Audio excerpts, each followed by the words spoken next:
병원에서 혈관이 많이 좁아지셨네요. 라는 말을 들어보신 적 있으신가요? 100세 시대라고 하는데 정작 내 몸속 혈관 나이는 벌써 70대, 80대를 훌쩍 넘어가 있다면 어떨까요? 겉으로 보기에는 멀쩡히 걸어다니고 밥도 잘 드시는데 혈관 안에서는 조용히, 천천히, 조금씩 막혀가고 있다면 생각만 해도 매우 섬뜩하죠. 특히 우리 중장년 세대 분들은 이렇게 말씀하십니다. 예전에는 밤새 일하고도 멀쩡했는데 요즘은 조금만 걸어도 숨이 차요. 어지러운 날이 부쩍 많아졌어요. 검사했더니 혈압도 좀 높고 콜레스테롤도 높다는데 그냥 나이 들어서 그런가 보다 했죠. 이렇게 지나치다 보면 어느 날 갑자기 가슴이 꽉 조여오거나 말이 잘 안 나오고 한쪽 팔, 다리에 힘이 빠지는 큰 사건으로 이어질 수 있습니다. 그래서 오늘은 겉으로 보이지 않지만 우리 몸의 운명을 좌우하는 혈관 건강 이야기, 그리고 요즘 많이들 궁금해하시는 혈관 청소의 진짜 의미, 실천 방법까지 아주 자세하고 길게 풀어드리려고 합니다. 100세 시대에 진짜 중요한 건 얼마나 오래 사느냐가 아니라 내 두 발로 걸어다니고 내 두 손으로 밥 떠먹고 내 머리로 기억하면서 사느냐잖아요. 그 핵심이 바로 혈관입니다. 자, 그럼 먼저 왜 혈관이 그렇게 중요한지 조금 천천히 그림 그리듯이 설명해 볼게요. 혈관은 우리 몸의 도로입니다. 심장은 펌프, 혈액은 자동차, 혈관은 그 자동차들이 다니는 길이라고 생각하시면 됩니다. 머리, 눈, 심장, 폐, 간, 콩팥, 손가락, 발가락 끝까지 모든 곳에 피를 배달해 주는 길이 바로 혈관이죠. 그런데 이 길이 깨지고 갈라지고 중간중간이 막혀버리면 어떤 일이 생길까요? 머리 쪽 혈관이 막히면 뇌졸중, 심장 혈관이 막히면 심근경색이나 협심증, 다리 혈관이 나빠지면 조금만 걸어도 종아리가 당기고 발에 상처가 나도 잘 낫지 않습니다. 눈으로 가는 혈관이 상하면 시력이 갑자기 떨어질 수도 있죠. 겉으로는 다 다른 병처럼 보이지만 부리는 혈관이라는 한 가지 문제에서 시작되는 경우가 아주 많습니다. 혈관은 원래 아주 매끈매끈한 새 수도관처럼 깨끗해야 합니다. 매끈해야 피가 잘 흐르고 노폐물도 잘 흘러가죠.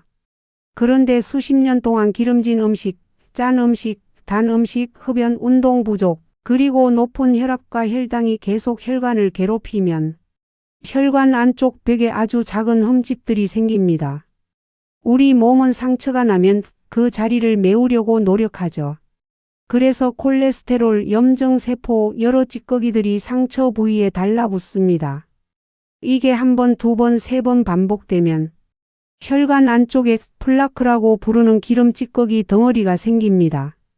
수도관 안쪽에 물때가 끼고 그 위에 또 먼지가 붙고 또 찌꺼기가 붙어서 관이 점점 좁아지는 것과 똑같은 현상입니다.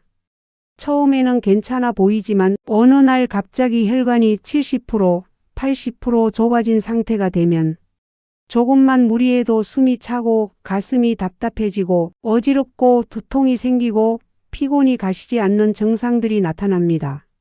문제는 이 과정이 매우 조용히 진행된다는 거예요.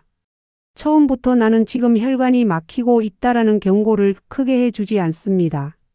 대부분은 어느 날 갑자기 사건이 터지고 나서야 아, 내 혈관이 이렇게 나빴구나 하고 알게 됩니다. 그래서 혈관 질환을 조용한 살인자라고 부르기도 합니다. 여기서 한 가지 꼭 짚고 넘어가야 할 부분이 있습니다. 혈관은 한번 망가지면 끝일까요? 이미 늦었으니까 그냥 포기해야지 이런 생각이 들 수도 있습니다. 하지만 다행히도 완전히 끝난 건 아닙니다. 젊었을 때처럼 완전히 새 것으로 바꾸지는 못하더라도 지금 이 순간부터 관리하면 더 나빠지는 속도를 충분히 늦출 수 있고 일부는 조금씩 안정시키고 위험을 줄이는 것이 가능합니다. 근데 요즘 보면 혈관 청소해준다, 혈관 기름때를 싹 녹인다 이런 광고가 많던데요. 주사 한번 맞으면 혹은 특정 건강식품 먹으면 진짜로 혈관이 깨끗해지는 건가요? 많은 분들이 이런 질문을 하십니다. 방금 질문하신 부분이 정말 중요합니다. 먼저 결론부터 말씀드리면 광고에서 말하는 것처럼 한번 주사 맞으면 한 알 먹으면 수십 년간 쌓인 기름 찌꺼기가 싹 사라진다. 이런 마법 같은 방법은 현재 의학적으로 존재하지 않습니다. 실제로 병원에서 사용하는 약들은 혈액 속에서 혈전을 녹이는 약, 콜레스테롤을 낮춰주는 약, 혈압과 혈당을 조절해주는 약들입니다. 이 약들이 혈관이 더 망가지는 것을 막고 이미 생긴 플라크를 어느 정도 안정시키고 갑자기 터지거나 떨어져 나가면서 혈관을 막는 위험을 줄이는 데 도움을 줍니다. 하지만 수십 년 동안 잘못된 습관으로 만들어진 것을 며칠 몇 주 안에 완전히 청소해주는 약이나 주사는 없습니다. 그래서 우리가 할 수 있는 현실적인 혈관 청소는 첫째, 약이 필요하면 두려워하지 않고 잘 복용하고, 둘째, 식습관과 생활습관을 바꿔서 몸이 스스로 더 깨끗한 혈액, 덜 끈적거리는 혈액을 만들도록 도와주는 것, 이 두 가지를 같이 하는 겁니다. 즉, 기적의 한 방이 아니라 방향을 바꾸는 꾸준한 생활 관리가 혈관 청소의 진짜 핵심이라고 보시면 됩니다. 이제 조금 더 구체적으로 혈관이 어떻게 망가지고 또 어떻게 지켜줄 수 있는지 의학적인 원리를 조금 쉽게 풀어서 설명해 볼게요. 혈관 안쪽 벽은 내피세포라는 아주 얇은 세포층으로 덮여 있습니다. 이 내피세포가 건강하면 혈관은 매끈하고 피도 잘 흐르고 필요할 때 적당히 넓어졌다가 다시 원래대로 돌아옵니다. 그런데 고혈압, 고혈당, 흡연, 기름진 음식, 스트레스, 비만 같은 요인들이 계속 자극을 주면 내피세포가 상처를 입고 그 자리에 작은 염증이 생기고 바로 거기에 콜레스테롤이 달라붙습니다. 특히 나쁜 콜레스테롤이라고 불리는 LDL이 높은 분들은 이 LDL이 혈관벽 안으로 스며들어서 오래되면 산화 LDL로 변하고 몸은 이걸 이상한 물질이라고 생각해서 면역세포를 보내서 먹어치우라고 지시합니다. 그 결과 거품 세포들이 생기고 이게 쌓이고 쌓여 덩어리가 됩니다. 그게 바로 아까 말씀드린 플라크입니다. 플라크가 아주 단단하고 안정된 상태일 때는 혈관이 조금 좁아지긴 했지만 당장 막히지 않고 그냥 그런 대로 흐릅니다. 그런데 이 플라크가 약하고 쉽게 터질 수 있는 상태가 되면 어느 날 작은 자극으로 갑자기 껍질이 터지고 그 자리에 혈전, 즉 피덩어리가 뭉치면서 혈관을 한 번에 꽉 막아 버릴 수 있습니다. 심근경색, 뇌경색 같은 사건이 이렇게 생깁니다. 그래서 혈관을 지키는 전략은 두 가지 방향입니다. 첫 번째, 새로운 플라크가 생기지 않도록 하는 것. 두 번째, 이미 있는 플라크가 터지거나 더 커지지 않게 안정시키는 것. 이 두 가지를 위해 우리가 할 수 있는 가장 강력한 생활 실천은 식습관, 운동, 체중 관리, 수면, 스트레스 관리, 그리고 필요할 때 먹는 약입니다. 이제 한 가지씩 아주 구체적으로 들어가 보겠습니다. 먼저 식단입니다. 혈관 건강을 망치는 대표적인 음식은 포화지방, 트랜스지방, 과한소금, 과한설탕, 과한칼로리입니다. 포화지방은 주로 기름진 돼지고기, 소고기, 삼겹살, 갈비, 내장류, 버터, 생크림, 치즈, 케이크, 과자류에 많이 들어 있습니다. 트랜스지방은 마가린, 쇼트닝, 여러 번 튀긴 기름, 일부 과자나 빵, 패스트푸드에 숨어 있습니다. 이런 기름들은 피를 더 끈적하게 만들고 혈액 속에 LDL 콜레스테롤을 올리고 혈관벽에 더 잘 붙도록 만들어 플라크를 키우는 역할을 합니다. 반대로 혈관이 좋아하는 좋은 지방도 있습니다. 등푸른 생선에 들어있는 오메가3 지방산, 호두와 아몬드 같은 견과류, 아보카도, 들기름, 올리브유 등에 들어있는 불포화 지방은 피를 너무 끈적이지 않게 하고 혈관벽의 염증을 줄이는 데 도움을 줄 수 있습니다. 그래서 기름은 다 나쁘다가 아니라 어떤 기름은 줄이고 어떤 기름은 적당히 챙겨야 한다가 중요한 포인트입니다. 소금 이야기도 빼놓을 수 없습니다. 짜게 먹으면 혈액 속 나트륨 농도가 높아지고 몸은 이 농도를 맞추려고 물을 더 끌어들입니다. 그럼 혈관 안에 피가 더 많이 차고 압력이 올라갑니다. 이게 바로 혈압 상승이죠. 혈압이 계속 높으면 혈관벽에 기계적인 압력이 계속 가해지면서 벽이 두꺼워지고 탄력이 떨어지고 안쪽에 상처가 더 잘 생깁니다. 우리나라 식단은 김치, 찌개, 국, 젓갈, 장아찌 같은 음식이 많아서 생각보다 나트륨 섭취가 많습니다. 나는 소금 많이 안 넣는데요 라고 하셔도 라면 국물, 찌개 국물, 김치를 자주 드시고 외식과 배달을 많이 이용하신다면 이미 하루 권장량을 훌쩍 넘기고 계실 가능성이 큽니다. 설탕과 흰 밀가루, 흰쌀도 중요합니다. 혈당이 자주 크게 오르내리는 것은 혈관에 큰 부담을 줍니다. 혈당이 갑자기 확 올라가면 혈관 안쪽 벽에 미세한 손상이 생기고 그게 반복되면서 염증이 자리 잡고 플라크가 붙을 자리를 만들어 줍니다. 흰쌀밥, 흰빵, 설탕이 많이 들어간 간식, 달달한 음료, 케이크, 과자 등은 자주 많이 드시는 것을 피하시는 게 좋습니다. 여기서 많은 분들이 이런 고민을 하세요. 그럼 저는 이제 맛있는 건 다 끊고 평생 싱겁고 밋밋한 음식만 먹어야 하는 건가요? 너무 답답한데요. 그렇게 생각하시면 진짜 힘들죠. 사실 혈관 건강을 위한 식단은 맛을 포기하는 식단이 아니라 방식을 바꾸는 식단이라고 보시면 좋겠습니다. 예를 들어 삼겹살을 일주일에 3번 실컷 드셨다면 이제는 횟수를 줄이고 양을 줄이고 같이 먹는 반찬을 바꾸는 겁니다. 고기를 드실 때도 비계를 좀 떼어내고 채소와 나물을 듬뿍 같이 드시고 구운 고기 위주의 조리법을 바꾸는 것만으로도 혈관 입장에서는 부담이 훨씬 줄어듭니다. 또 짠맛을 줄이되 마늘, 양파, 후추, 허브, 참기름이나 들기름의 고소함 같은 걸 잘 활용하면 굳이 소금을 많이 넣지 않아도 충분히 맛있게 드실 수 있습니다. 완전히 금지가 아니라 빈도와 양, 조리법을 조절하는 것이 핵심입니다. 이제 혈관에 좋은 구체적인 식단 예를 조금 더 섬세하게 볼게요. 아침에는 현미와 보리가 섞인 잡곡밥에 계란 하나, 두부 조림, 오이나 토마토 같은 생채소 혹은 나물 한두 가지를 곁들일 수 있습니다.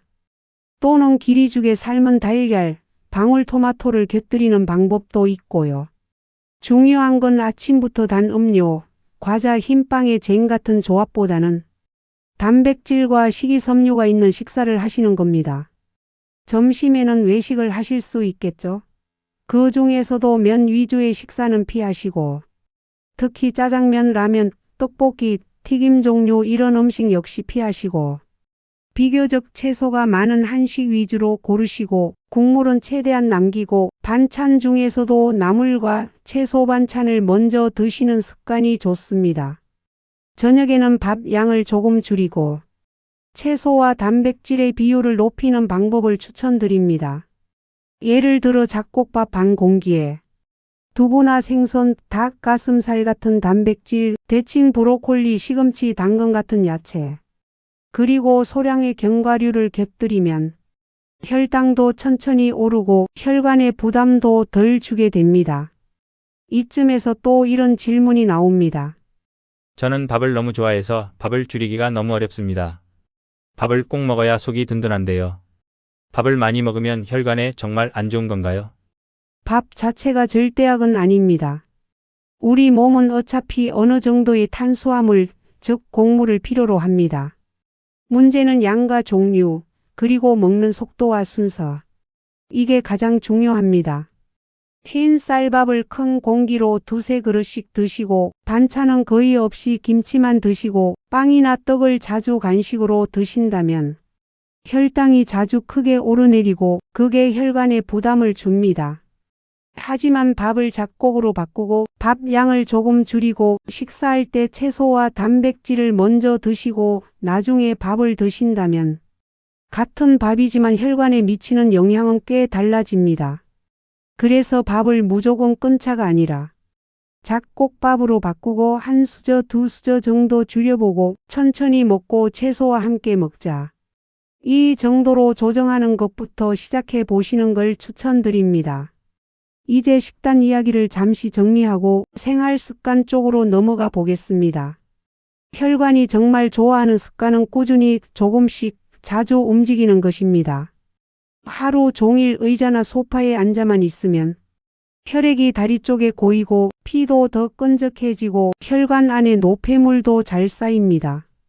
반대로 하루에 20분, 30분이라도 걷고 계단을 한두 층이라도 오르고 집 안에서라도 자주 일어나 몸을 쓰면 심장이 조금 더 강하게 피를 내보내고 피가 온몸을 돌면서 혈관에도 좋은 자극을 줍니다. 운동이라고 해서 꼭 힘들고 숨이 턱까지 차야 하는 건 아닙니다.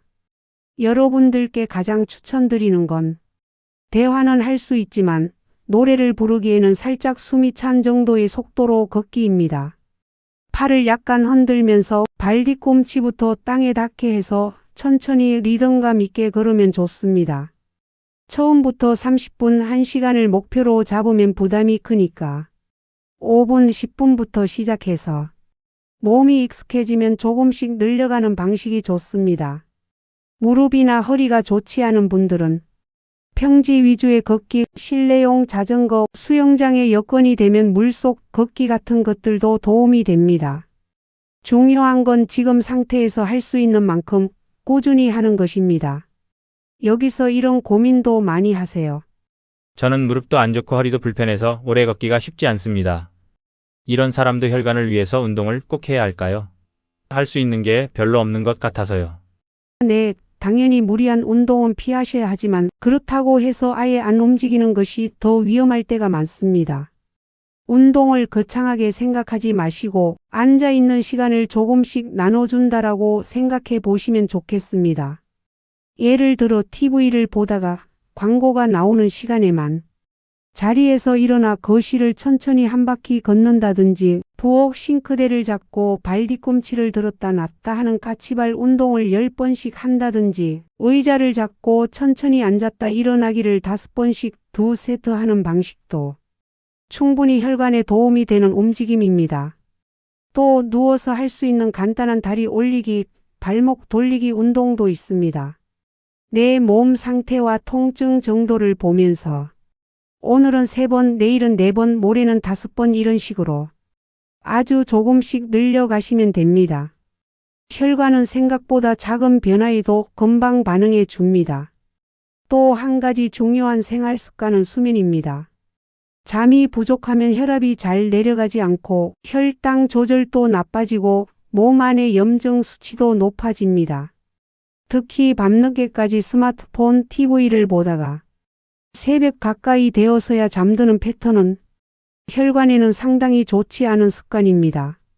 가능하다면 매일 비슷한 시간에 누워서 6시간 이상은 푹 주무시는 걸 목표로 해보세요.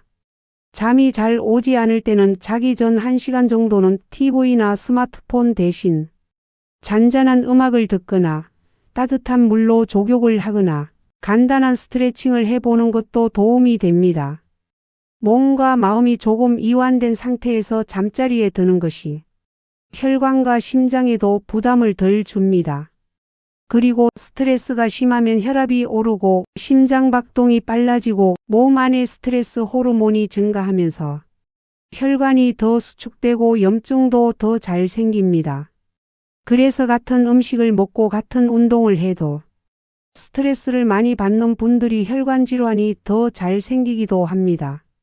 스트레스를 완전히 없앨 수는 없지만 반응하는 방식을 조금 바꿀 수는 있습니다. 예를 들어 화가 나거나 답답할 때 즉시 말로 터뜨리는 대신 잠깐 자리를 벗어나 창문을 열고 깊게 숨을 들이쉬고 천천히 길게 내쉬는 호흡을 5번, 10번 반복해 보세요. 하나, 둘, 셋, 넷 세며 들이쉬고 하나, 둘, 셋, 넷, 다섯, 여섯 세며 길게 내쉬는 식입니다. 이런 호흡만으로도 혈압이 조금 내려가고 심장과 혈관이 받는 부담이 완화될 수 있습니다. 이제 조금 더 고급 전략으로 들어가 볼게요. 혈관을 오래 지키고 싶다면 4가지 수치를 꼭 챙겨보시는 걸 추천드립니다. 혈압과 혈당, 콜레스테롤, 그리고 허리둘레입니다. 혈압은 되도록 집에서 자주 재보는 게 좋습니다. 병원에서는 긴장해서 더 높게 나오는 분들이 많기 때문에 집에서 아침, 저녁으로 재고 날짜와 함께 기록해 두시면 내 혈관이 요즘 어떻게 버티고 있는지, 약과 식단, 운동을 얼마나 잘 받아들이고 있는지 눈으로 확인할 수 있습니다. 혈당은 공복 혈당뿐 아니라 식후 2시간 혈당도 같이 보는 것이 좋습니다.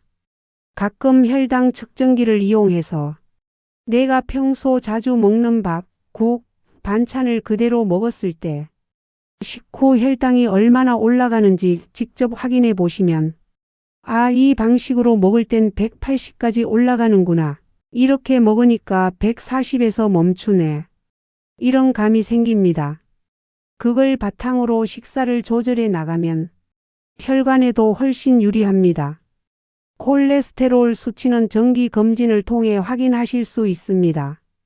LDL, HDL, 중성지방 수치를 함께 보고 필요하면 의사와 상의해서 약을 쓰는 것이 오히려 혈관을 지켜주는 길일 수 있습니다. 많은 분들이 약을 먹으면 평생 못 걷는다라는 말 때문에 약을 무조건 피하려 하시는데 이미 혈관이 많이 상해 있는 분들께는 약이 오히려 혈관을 보호하는 안전벨트 역할을 해줍니다. 그리고 허리둘레는 내장 지방과 밀접한 관련이 있습니다. 배가 앞으로 많이 나오고 허리둘레가 두꺼울수록 혈관 질환, 당뇨, 고혈압, 지방간 위험이 높아집니다. 그래서 체중만 보지 마시고 줄자로 허리를 한 번씩 재보고 기록해 두시면 혈관 건강을 간접적으로 체크하는 데 도움이 됩니다. 약에 대한 걱정도 많으시죠? 네, 안 그래도 약에 의존하면 건강이 더 나빠진다고 들어서 되도록 약을 줄이려고 합니다.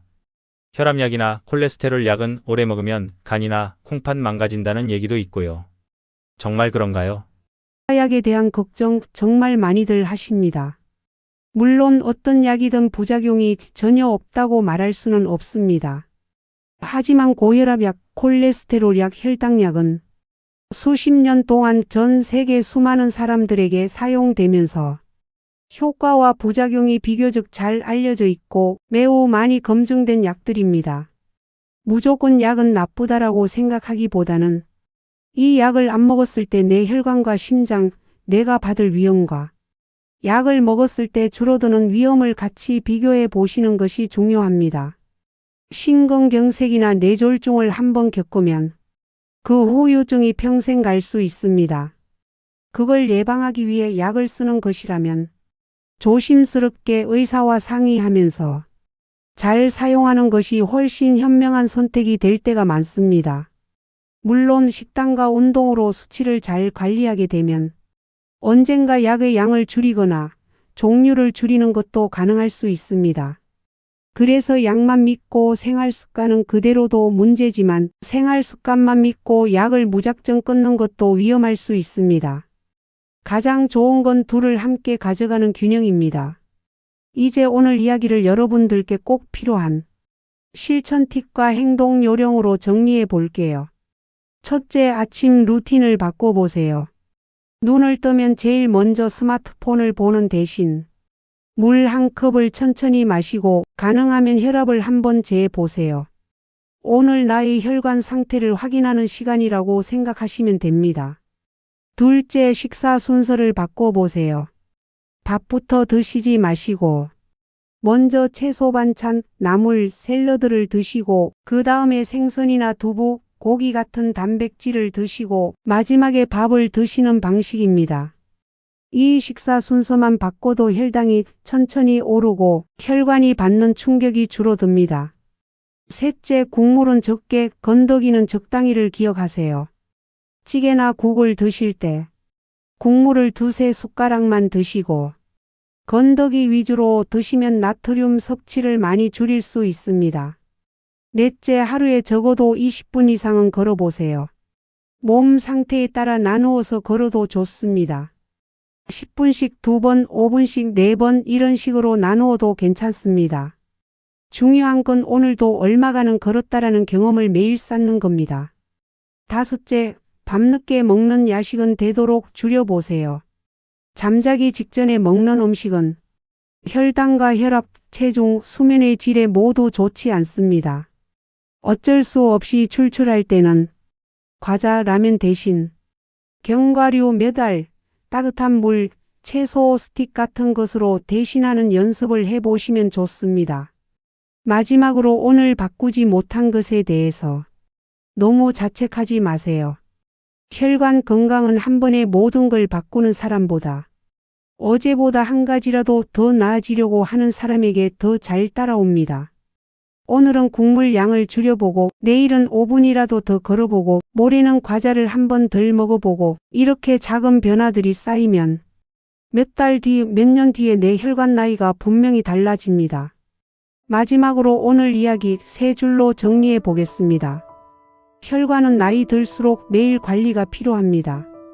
식습관만 바꿔도 혈관은 달라집니다. 작은 실천과 꾸준함이 100세 건강을 만듭니다. 오늘도 끝까지 함께 해주셔서 진심으로 감사합니다. 영상이 도움이 되셨다면 구독과 좋아요, 알림 설정은 앞으로 영상을 준비하는 데 정말 큰 힘이 됩니다. 따뜻한 하루 보내시고 다음 영상에서도 쉽고 실속 있는 건강 이야기로 다시 찾아뵙겠습니다. 감사합니다.